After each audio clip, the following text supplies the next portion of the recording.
Hello, hello, hello, everybody. Welcome to another episode of Spring Fever. As always, it is me, XFL Jim.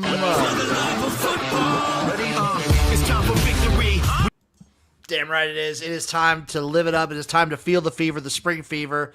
Joined, of course, as always, by the man, the myth, the legend himself, Erik, a.k.a. Uncle Ricco, a.k.a. E-Top 21 Sports, a.k.a. your favorite capper's favorite capper. That's who Erik is, baby. My man gets a standing ovation. I should do more hype up. I should do like a hype up video for your channel, Erik. I'll do it if I ever get my channel back. It'll come back. Was it just a week? Yeah, dude.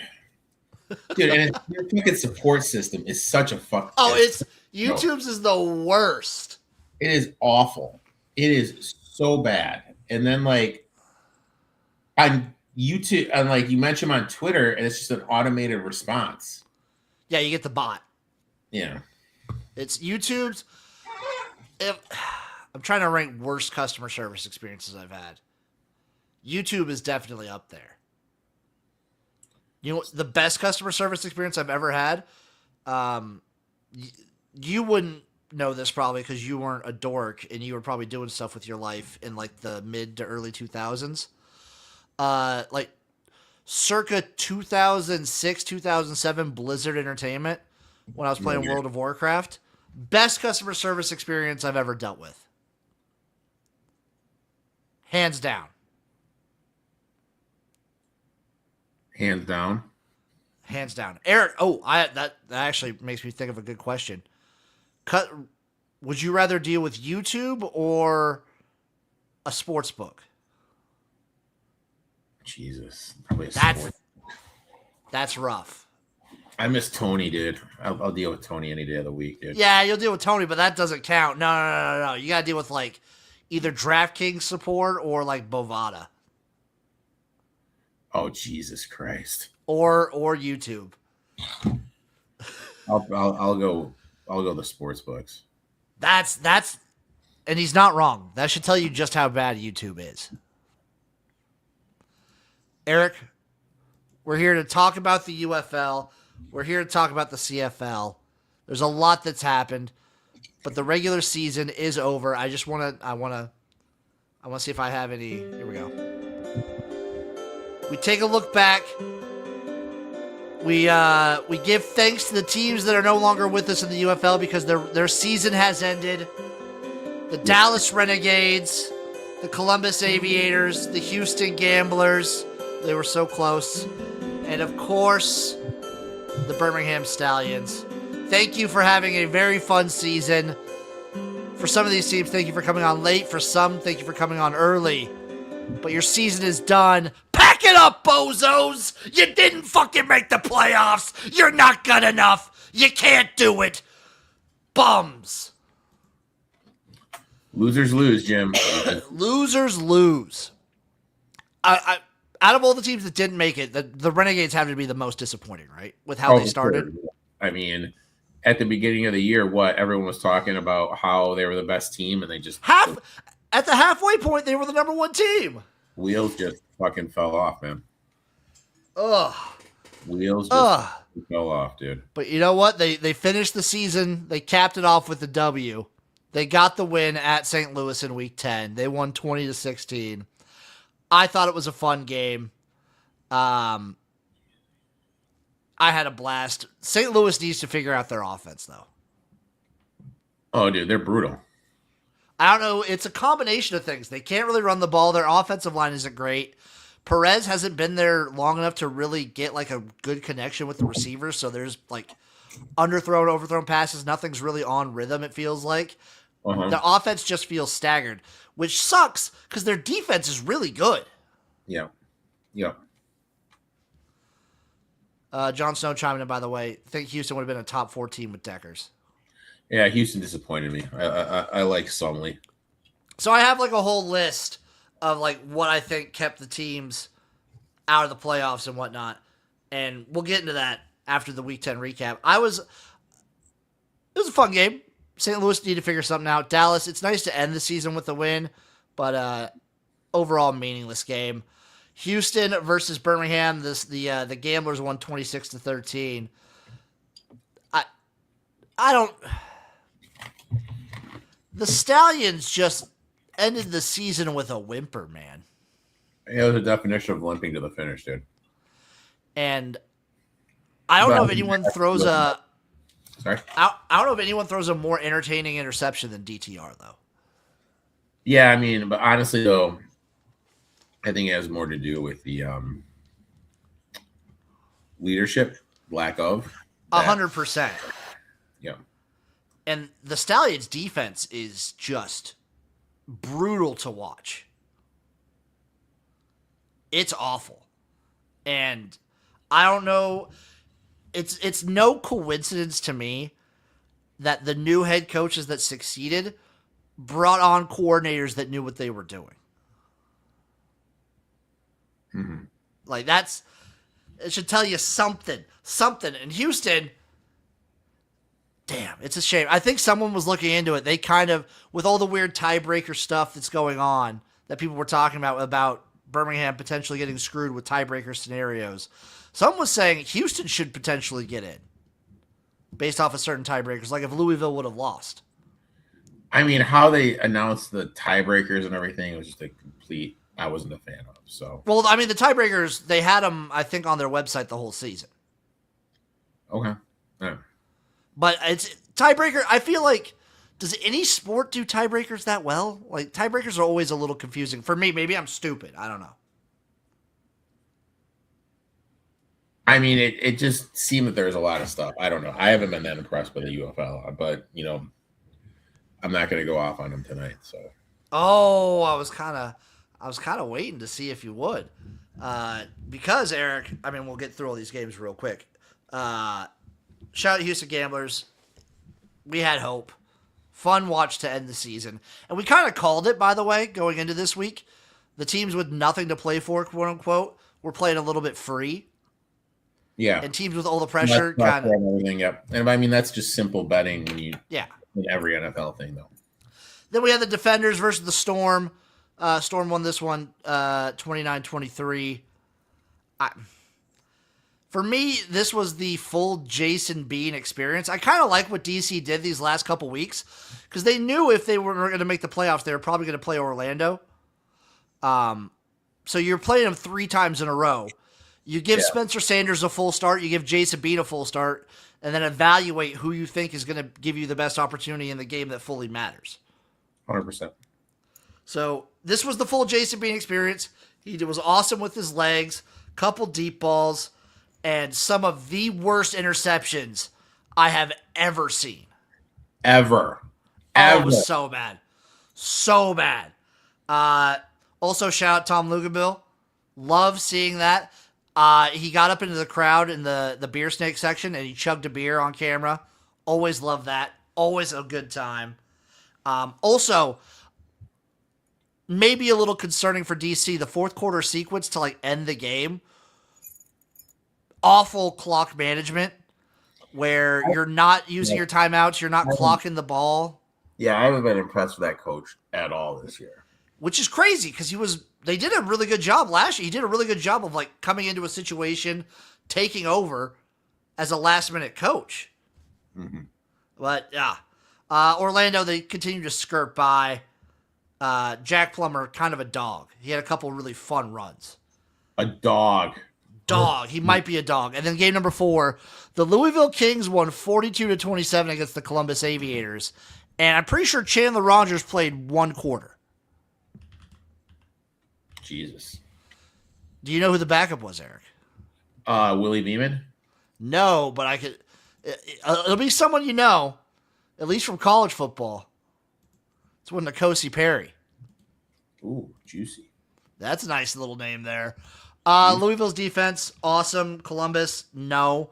This game was pure chaos. There was back-to-back picks. There was a pick 6. There was a fight. Yeah. With an ejection. Is that ejection, anyone from the Kings, is that going to carry over? No, because it was in the first quarter. Okay. I wouldn't think it would. It was everyone throwing punches, and he just he was getting pulled back, throws a hit. It's whatever. Yeah, it's whatever. It's N'Kosi Perry, 89 yards and a touchdown. By the way. Okay.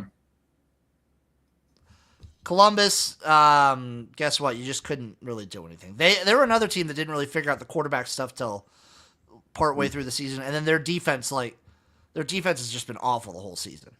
Yeah. And the tail is right here for coaching. 9 penalties for Columbus, 1 for Louisville. Interesting. Yeah. Dempsey chimed in. The season's been better than the previous 2 IMO. I mean, I think the thing with the UFL we've seen consistently on the positive side is the level of play has been good every season. I feel like the level of the actual football play has been getting better. That's, I mean, somewhat. I don't think that's ever been my gripe, or I don't know if it's been your gripe or not. It's not been my gripe. Yeah, the level of the actual football's not been a gripe. It's the marketing, it's everything, it's a lot of the stuff surrounding the football. Mm-hmm. But the regular season came to an end. For all the teams that didn't make it, the Stallions, I just feel they should have brought in actual coordinators instead of AJ bringing his friends in. But again, comes back to you have a coach, you shouldn't be a coach coaching. I mean, definitely would have rather than kept Skip. Yeah, but when Skip elected to leave, it was kind of like, okay, the writing's on the wall. It's going to be a shit show. Yeah. Also, again, for all these teams that didn't do really well, except for Dallas, figure out your quarterback situation. Birmingham didn't really know what their quarterback situation was until they got DTR. Yep. Matt Corral, dude. What Sucks. a disappointment. What a disappointment. I mean, he's been brutal. I mean, he came out of Ole Miss, all the hype in the world. Now he sucks. Do you think AJ deserves to be fired? Yeah. But I mean, you could argue it, yeah, but the UFL probably doesn't fire coaches. It doesn't happen, though, so there's a lot of things I think the league should do in the offseason, and we'll discuss that when the season's fully done, but he probably won't get fired. Maybe switch up your coordinators instead of just having a guy who's your buddy and a podcaster. They're not bringing us to go out and call plays. You know what, Jim? As much as I love you, if I was a football coach, I would not call you to call plays. No, you shouldn't call me. Shouldn't call me at all. For the Renegades, I don't know, don't have a late season collapse somehow. Mm-hmm. And maybe find another weapon besides... it felt like once teams figured out all they had to do was shut down Tyler Vaughn, the offense just disintegrated. Yeah. So maybe get another weapon. That was a very nice thing having Sal Cannella there the last couple years. Yeah. For the Gamblers, injuries, it sucks. They were brutalized. And then also, quarterback, yes, but also just figure out what you're doing in general. Mm-hmm. You basically punted on the first 3 weeks of the season. They got the huge blowouts against Dallas and DC. Yeah.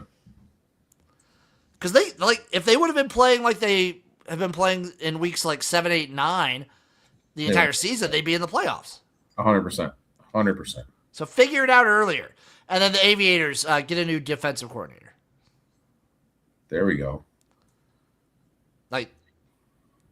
Captain Munnerlyn, as much as I like the guy, and he seems like a good dude, not a good defensive coordinator. And then I also had in my notes, don't drink and drive. Yeah.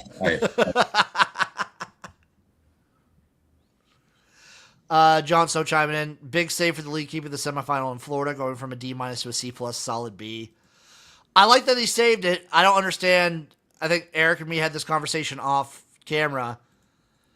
If this was something they could scrape together in a week or two, how is it not something they already thought of?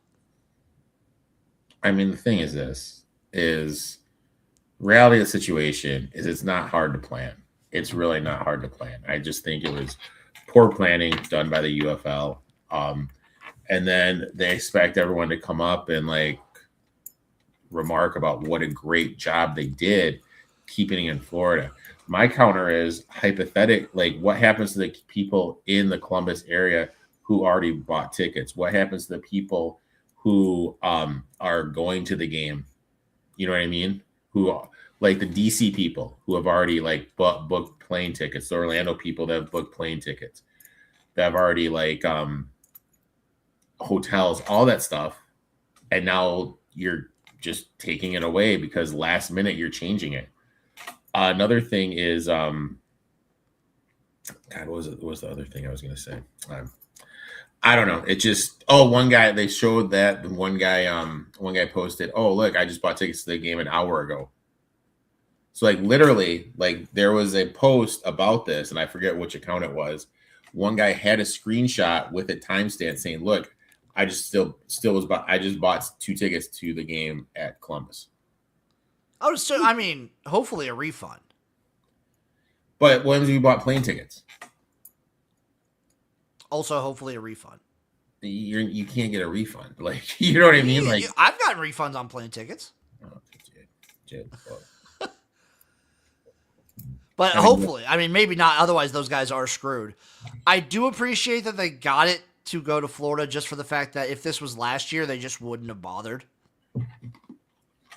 You know, I don't. I just think, again, it's poor planning. And well, I'm just saying they had the same poor planning last year, and you saw how that turned out. Like, they just played both games in Michigan and St. Louis. Yeah. My whole thought process is why, if you're doing a neutral site, why do it in Columbus anyway?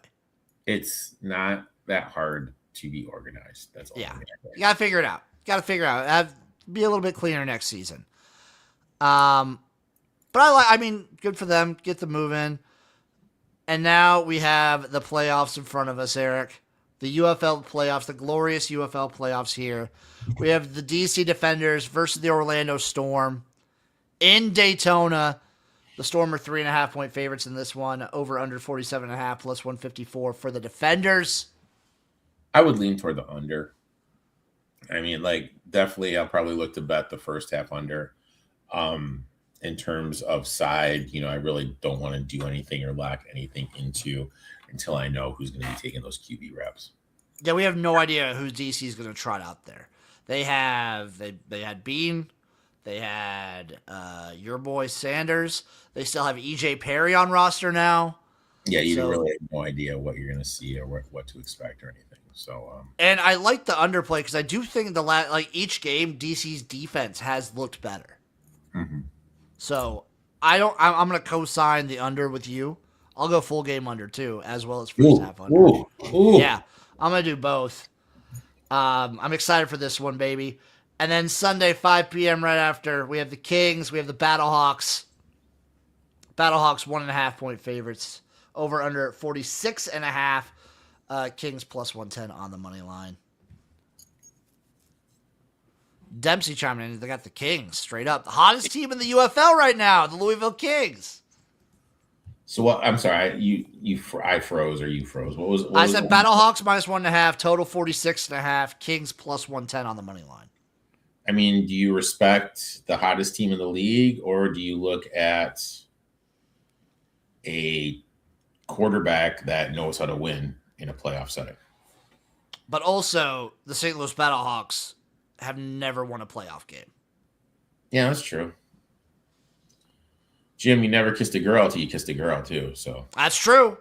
That is true. I don't know. The Kings' defense is playing lights out. Chandler Rogers looks really good. And they have a run game now. If we're going as the teams look right now, the Kings are playing the most complete game of football. They also, in my opinion, have the best kicker. Oh, and special teams do matter. So I'm going to play the Kings money line. Jon Snow on the under. Possibly. St. Louis's defense should be able to get after him. I like the underplay of 46.5. Playoff situation. Always a little bit more tense. I like both first half unders. I'm going to probably play unders in both games, but I'm going to take the Kings here. Jimmy making a statement, dude. I don't trust St. Louis to I mean, if I was smart, if I was Erik, maybe you hedge with St. Louis because I have that 50-1 ticket on the Kings. Yeah, But I don't really. I'd let it ride. I'm no hedge, baby. Just give me Kings money line under 46.5. I'm excited for both these games. I think it's very weird to me, but also fun that DC and Orlando are playing like a best of 3. They're playing back to back to back. Back to back to back. It's weird. Like, we talked about the weird scheduling stuff that the UFL had this season. That's one of them. 100%. But I'm very excited for this one. I don't know what DC's going to trot out there, but their defense is firing. Orlando, they keep skirting by. Yeah. They just keep skirting by, and I don't know if I'm waiting for that to catch up to them. Skirt, skirt, skirt, skirt, skirt. And I do think, like, as much as I think Louisville will win against St. Louis, I think it's going to be a very tight game. Okay. I think it will come down to, like, a lot of big moments. Old Johnny Boy says Orlando wins. Probably. If you are a hashtag UFL rigged conspiracy theorist, the league wants DC to win. Why does the league want DC? Because the championship's in DC. And you want the biggest crowd possible for your championship game. Because, like, we've had the same issues with St. Louis these last 2 years, where they've been very sparse crowds at the championship game because St. Louis wasn't in it. Sparse. I mean, it'll look better in DC, and DC is a easier spot to travel to. I like that word, sparse. Yeah. The things going for DC, even if the Defenders don't make it, is the fact that DC is a destination aside from just the UFL. Like, I don't know too many people just traveling to St. Louis for no reason. See the arch, dog? The arch is cool. You know what's cooler than the arch is the park around the arch. You know what? I've seen the arch. I've been up in the arch. I've never. The park's cool. Also, the Cardinals Stadium is really cool. Bush. Jon Snow, Rapoli has strong roots in Orlando and Louisville. Dream scenario for Rapoli would be Louisville versus DC. If you want like a crazy crowd, if you want the best crowd environment, the best case scenario for the UFL would be DC versus St. Louis. Oh, 100%. I like that one. Like, if you're a hashtag UFL rig guy, DC St. Louis is the game that the league wants. I don't know, man.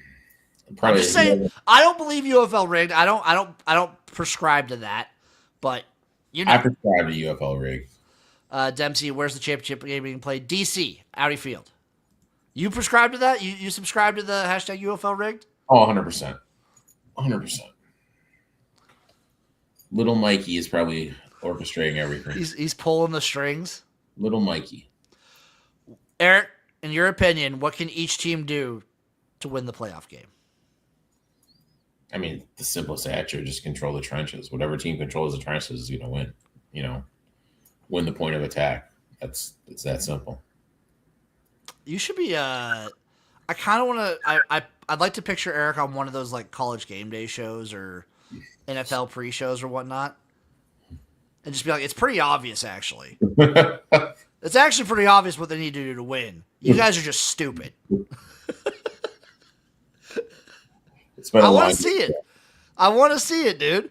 Day, Jim. Long day. My championship matchup will be. I picked Louisville to win, so I'm going to go Louisville.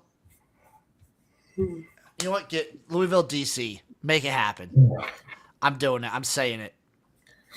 I'll go Battlehawks over to the Defenders in the final. Ooh. I'm hoping for Louisville over DC, but it would be poetic if it's Louisville, DC. Erik, tell me what would be if it's Louisville, DC. Jason Bean for the DC Defenders against his team that dropped him for Chandler Rogers.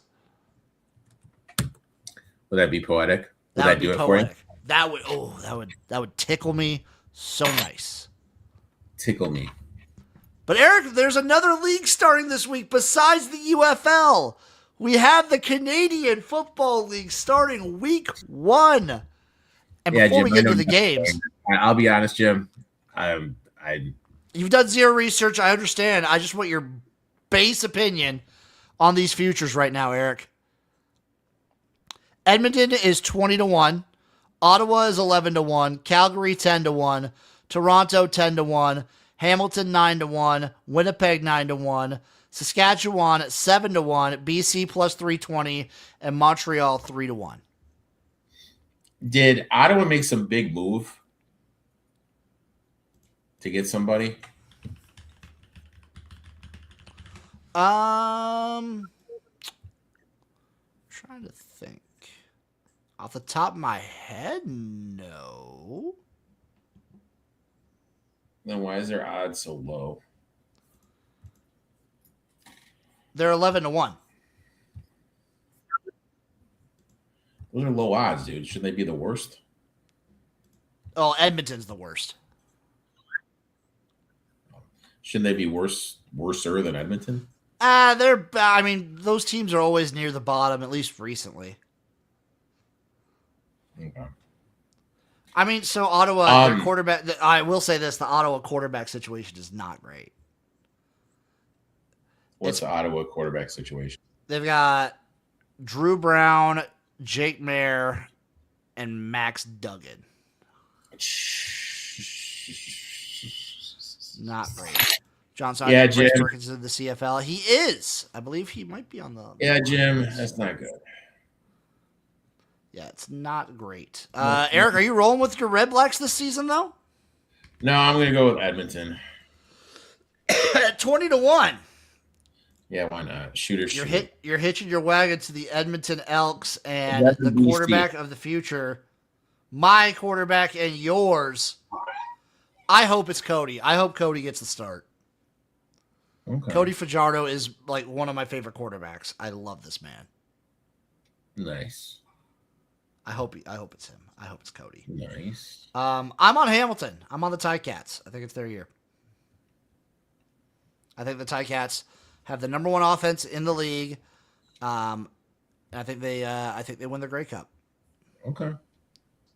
I'm also, Erik, just as an aside, I'm so hyped for Canadian football.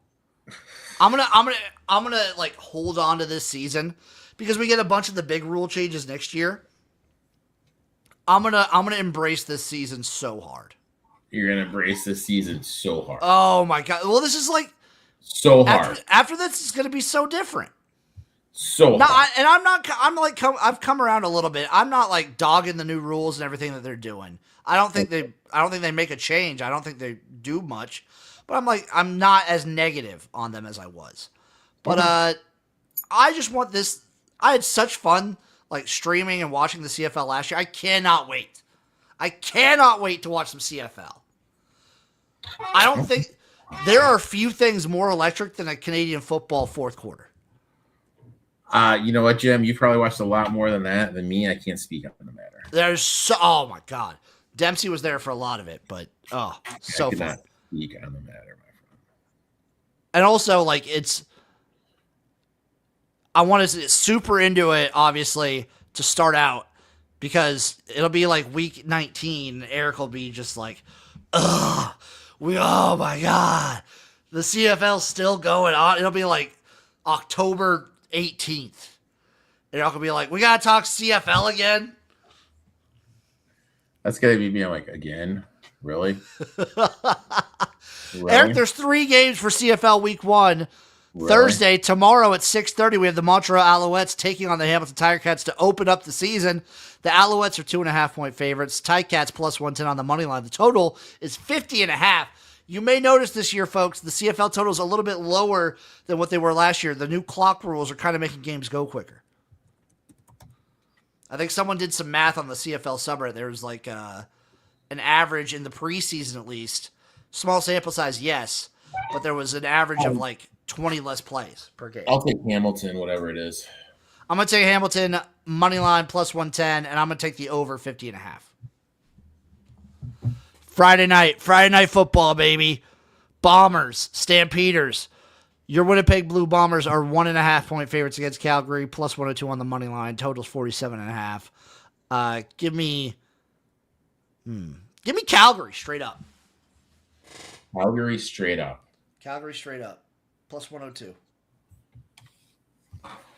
And to round it up, baby, Edmonton Elks versus the Ottawa Red Blacks. The Red Blacks are 3-point favorites at home. Totals 51.5. Plus 136 on the money line.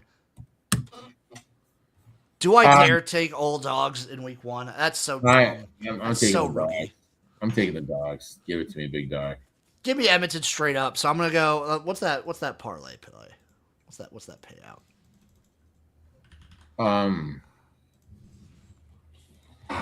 What's that CFL money line dog parlay, Erik?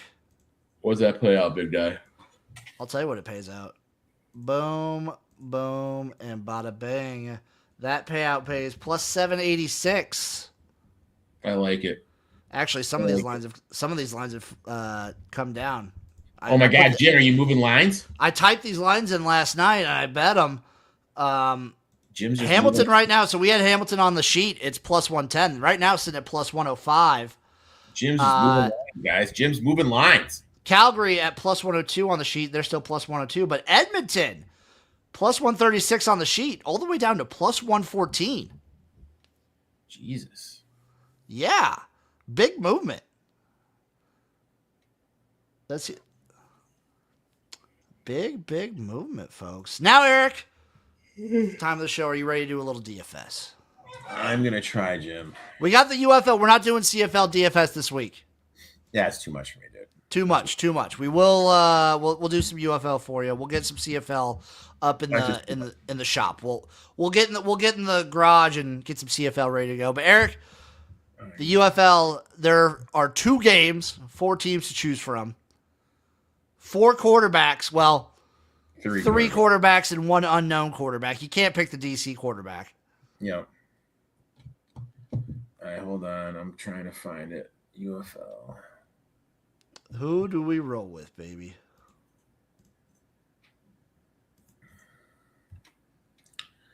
All right, hold on. Oh,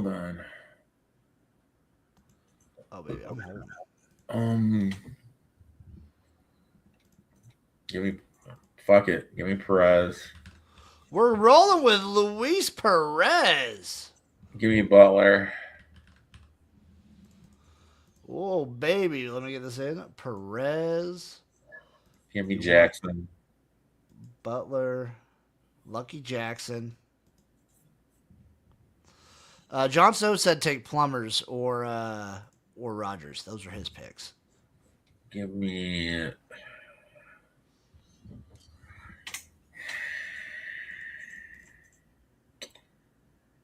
the Defenders defense. Okay, Defenders defense.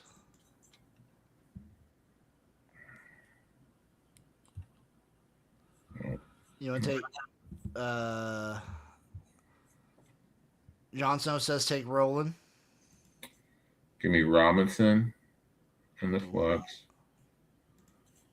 Robinson, okay.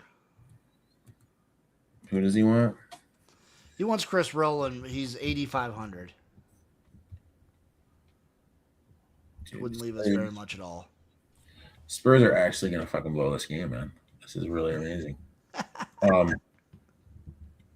This is really. Is it a repeat of the Knicks Cavs game right now? No, they should have put him away. They just were fucked around too much, and Fox shot some bad shots. And we need a running back and a flex, Erik. No. We got Jackson from DC as a running back. Oh, running back Jackson, not Lucky Jackson. My bad. And then we got Butler. In the flex, we got James Robinson. So he's 6,400. Jon Snow wants Isaiah Winstead. That's fine. A little Winstead in there. Boom. So we have 4,700 to play with. So now OG hits a fucking 3. Jesus, you dumb fuck.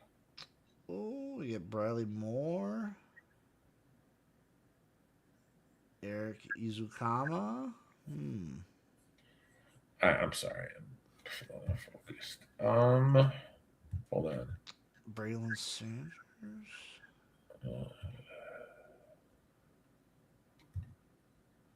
Do we go Bradley Moore for the touchdown opportunities? Oh, you start to feel it. What about Ted McKinney?